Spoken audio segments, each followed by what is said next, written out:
Bonjour tout le monde, je me présente, je suis Fatma Kolsi, professeure agrégée à la faculté de médecine de Sfax et je suis membre de la direction de recherche médicale de Sfax, pôle initiation à la recherche. Nous allons voir à travers cette présentation les objectifs et la typologie des études épidémiologiques.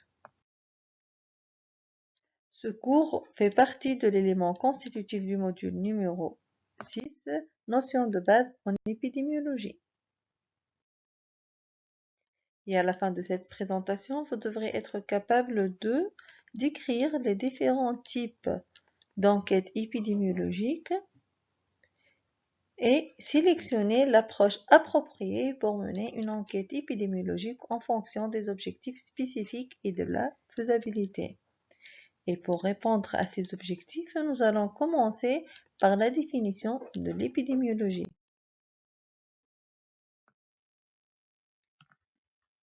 En fait, l'épidémiologie provient du mot grec épi,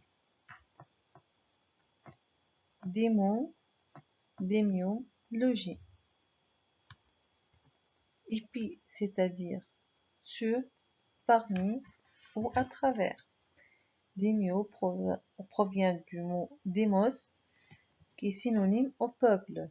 Logie, c'est logos, c'est la pensée, l'étude ou la connaissance. Et par conséquent, l'épidémiologie est l'étude de ce qui arrive aux individus. Cette définition, il est trop simplicite.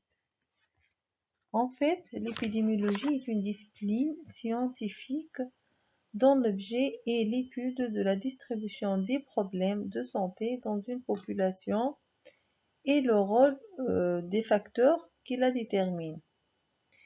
Elle peut être définie de façon simple ou relativement plus complexe avec de nombreuses définitions qui ont été proposées dès 1938 par Paul, qui définit l'épidémiologie comme tout ce qui concerne les circonstances dans lesquelles les maladies se développent. En 1943, l'épidémiologie doit comprendre non seulement l'effet des maladies sur les individus, mais aussi l'effet sur le groupe humain, et même si cet effet dépasse les bornes économiques, politiques et sociales. En 1951, c'est l'aspect de la science médicale qui examine le rapport entre les facteurs et les conditions déterminantes d'un processus infectieux, d'une maladie ou d'un état physiologique dans une communauté humaine. Plus en plus, il y a plusieurs définitions qui ont été proposées. Et enfin, on propose et on considère la définition de l'OMS qui a été établie en 1968. C'est une étude de la distribution des maladies et des invalidités dans les populations humaines ainsi que des influences qui déterminent cette distribution.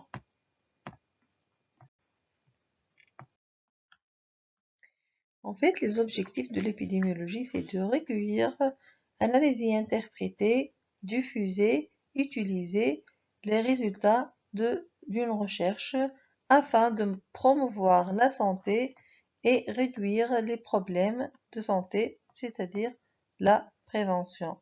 Et là, c'est l'importance de la recherche dans l'épidémiologie. Les objectifs de l'épidémiologie sont essentiels pour comprendre, prévenir et contrôler les maladies et les problèmes de santé dans les populations. Donc voici les principaux objectifs. C'est de décrire la répartition des problèmes de la santé. En fait, l'épidémiologie vise à étudier la fréquence, la répartition et l'évolution des maladies au sein de la population selon les caractéristiques démographiques, que ce soit l'âge, le sexe, les caractères géographiques, temporels et selon les facteurs de risque.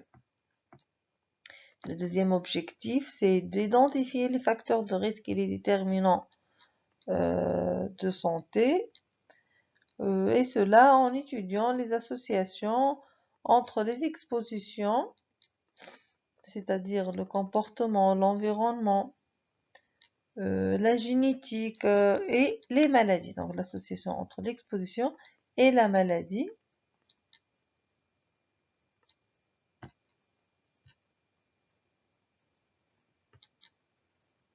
Donc l'épidémiologie cherche à comprendre les facteurs qui augmentent et réduisent les facteurs de risque de développer les problèmes de santé. Le troisième objectif de l'épidémiologie, c'est d'évaluer l'efficacité des interventions de santé, parce que cela permet d'analyser et de comparer les résultats des traitements, des programmes de prévention, des politiques de santé, afin d'améliorer les pratiques médicales et les interventions de santé publique. Le quatrième objectif de l'épidémiologie, c'est de prévenir les maladies et promouvoir la santé, et cela en identifiant les causes et les facteurs de risque des maladies. En fait, l'épidémiologie aide à développer des stratégies de prévention et de promotion de la santé adaptées aux populations. Le dernier objectif, c'est de guider les décisions de santé publique et la planification des ressources. En fait, les données épidémiologiques permettent aux responsables de la santé publique de prendre des décisions éclairées pour allouer les ressources et élaborer des politiques de santé, de répondre aux besoins de la population en matière de soins. Donc enfin, la définition de l'épidémiologie, c'est l'étude dans le temps de la distribution des déterminants des états et des événements reliés à la santé et à l'exposition, des résultats pour la prévention et le contrôle des maladies, la promotion de la santé et l'économie de la santé. Donc, c'est l'étude des phénomènes de santé à l'échelle de groupes de personnes qui s'intéressent essentiellement à la mortalité, mais aussi à la morbidité. Trois branches essentielles pour l'épidémiologie. Donc, la première branche, c'est l'épidémiologie descriptive, qui est la réponse aux questions quand, où et chez qui survient le problème de santé. La deuxième branche, c'est l'épidémiologie analytique ou explicative ou étiologique, qui est à visée étiologique et teste les hypothèses sur le rôle causal de certains facteurs. Et la troisième branche, c'est l'épidémiologie évaluative ou d'intervention ou d'évaluation, qui mesure l'efficacité des interventions de santé. Et ces études sont organisées en fonction de plusieurs facteurs, à savoir selon l'attitude de l'investigateur, donc soit l'observation, donc l'investigateur est passif, soit l'intervention, et dans ce cas, l'investigateur est actif.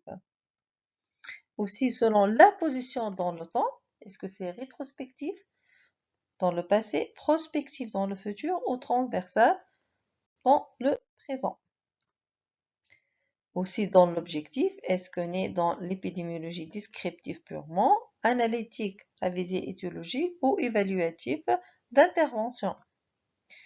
Donc, les deux dernières études, analytiques ou évaluatives, ce sont des études explicatives, donc où on discute la causalité.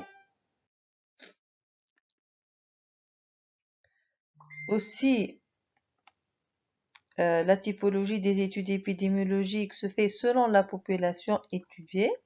Est-ce que c'est une étude exhaustive ou c'est une étude réalisée sur un échantillon qui doit être représentatif de la population? En fait, la typologie des études épidémiologiques est organisée en fonction des objectifs, en fonction de la méthode de recueil des données et du type d'approche, soit observationnelle, soit expérimentale. Et donc, voici les principales catégories d'études épidémiologiques. Donc, on va commencer par les études observationnelles. On a deux types, les études descriptives et les études analytiques ou étiologiques. Pour les études descriptives, ce sont les études qui visent à décrire la fréquence et la répartition des problèmes de santé dans une population sans rechercher à établir de liens de causalité.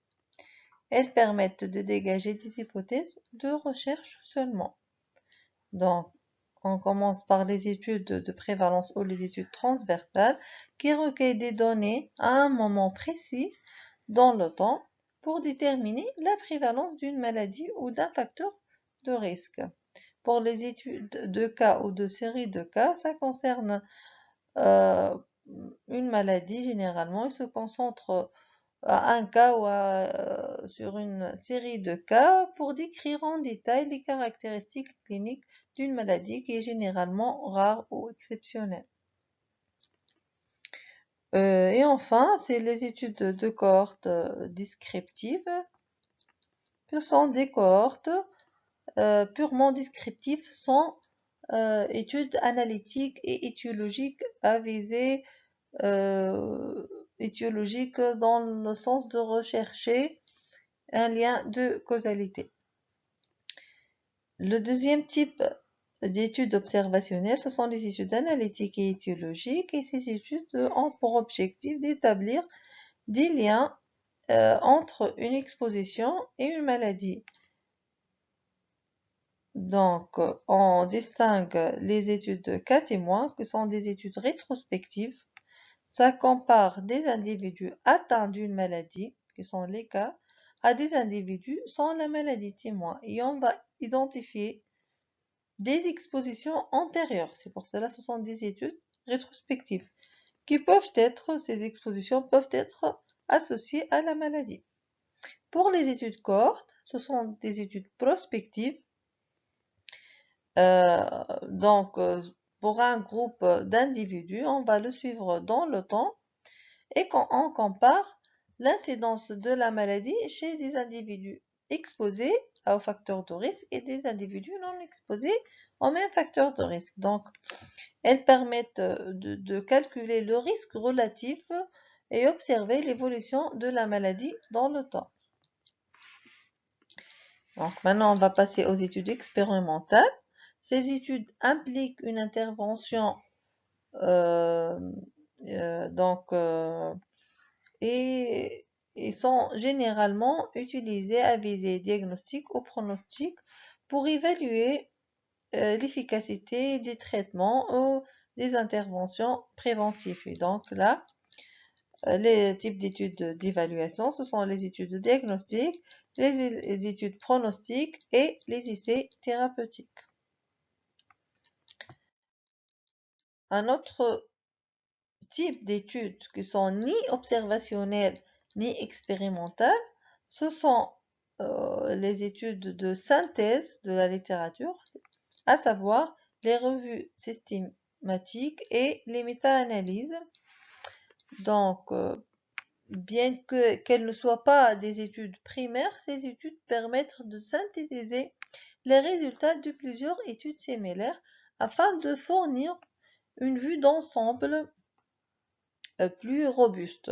Donc, les méta-analyses, par exemple, quantifient et combinent statistiquement les résultats, tandis que la revue de systématique offre une synthèse qualitative seulement. Donc, voici un tableau récapitulatif des types des études que nous allons les voir plus en détail sur les vidéos capsules suivantes.